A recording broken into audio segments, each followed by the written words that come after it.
এই মুহূর্তে যে খবরের দিকে নজর রাখবো, রাজ্যের জাতীয় মহিলা কমিশনের চেয়ারপারসন দুদিনের সফরে জাতীয় মহিলা কমিশনের চেয়ারপারসন। এর আগে আমরা দেখেছি যে জাতীয় মহিলা কমিশনের দুজন প্রতিনিধি এসেছিল সন্দেশখালী থেকে, সাধারণ মানুষের সঙ্গে সেখানকার মহিলাদের সঙ্গে কথা বলেন।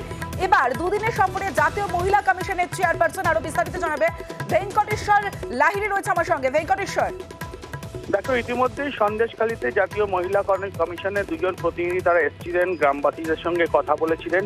এবারে দুদিনের সফরে রাজ্যে আসছেন জাতীয় মহিলা কমিশনের চেয়ারপারসন রেখা শর্মা।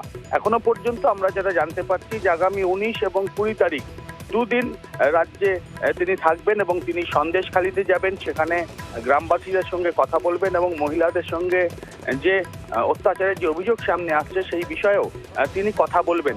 পাশাপাশি সন্দেশখালীতে যাওয়ার পাশাপাশি রাজ্যের মুখ্য সচিব এবং রাজ্য পুলিশের ডিজি তাদের সঙ্গেও কিন্তু রেখা শর্মা অর্থাৎ জাতীয় মহিলা কমিশনের চেয়ারপারসন তিনি একটি বৈঠক করবেন এমনটাই জানা যাচ্ছে।